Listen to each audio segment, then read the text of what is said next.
শনিবার রাত প্রায় ৮টার সময় আগরতলা রেলওয়ে স্টেশনের ১ নম্বর প্ল্যাটফর্ম থেকে এক যুবককে বিপুল পরিমাণ গাঁজা সহ গ্রেফতার করেছে জিআরপি। ধৃত ব্যক্তির নাম অভিজিৎ সিনহা, বাড়ি রাজারগাঁও, আসাম। জিআরপি সূত্রে জানা গেছে, তল্লাশির সময় অভিজিৎ সিনহার কাছ থেকে ২টি ব্যাগ, একটি মোবাইল ফোন এবং একটি আধার কার্ড উদ্ধার করা হয়েছে। ওই দুই ব্যাগের ভেতর থেকে মোট ২২.৫৮০ কিলোগ্রাম সন্দেহভাজন গাঁজা উদ্ধার হয়, যার কালো বাজারে মূল্য আনুমানিক ৩.৫ থেকে ৪ লক্ষ টাকা হবে বলে জানা গেছে।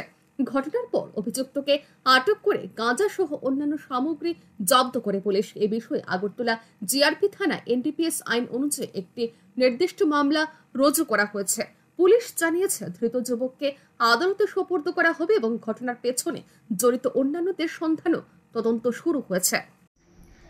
আজ সন্ধ্যাবেলা আমাদের আগরতলা জিআরপিএস থানার অফিসার এবং স্টাফ এবং পার্শ্ববর্তী আরপিএফ থানার অফিসার এবং স্টাফ মিলে রুটিন চেকআপে বেরোয়। তখন আগরতলা রেল স্টেশনের প্ল্যাটফর্ম নম্বর 1-এ একজন যুবককে দুটি ব্যাগ নিয়ে সন্দিগ্ধভাবে ঘোরাফেরা করতে দেখে আমাদের স্টাফ তাকে আটক করে। জিজ্ঞাসাবাদে সে জানায় তার নাম অভিজিৎ সিনহা, বাড়ি আসাম রাজ্যের করিমগঞ্জ ডিস্ট্রিক্টে। তার কাছ থেকে দুটি ব্যাগ উদ্ধার হয়। ওই ব্যাগগুলি সার্চ করে অবৈধ গাঁজা পাওয়া যায়। সর্বমোট ওজন করে দেখা যায় সর্বমোট 22 কেজি 580 গ্রাম গাঁজা আছে তার কাছে। তারপর সেই গাঁজাগুলি তার থেকে উদ্ধার সিজ করা হয় এবং তাকেও ডিটেন করা হয়। তারপর তার বিরুদ্ধে একটি এনডিপিএস ধারায় একটি মামলা নথিভুক্ত করা হয় আগরতলা জিআরপিএসে।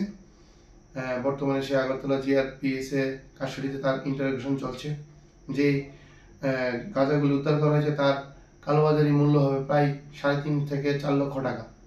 প্রাথমিক তদন্তে সে জানিয়েছে সেই গাঁজাগুলি আগরতলা থেকে ট্রেনের মাধ্যমে বহিরাজ্যে নিয়ে যাচ্ছিল অবৈধভাবে আরো বেশি পয়সা কামানোর জন্য। তথাপি তার ইন্টারোগেশন চলছে, দেখা যায় তার সঙ্গে কে কে জড়িত আছে এটা আমরা বের করব।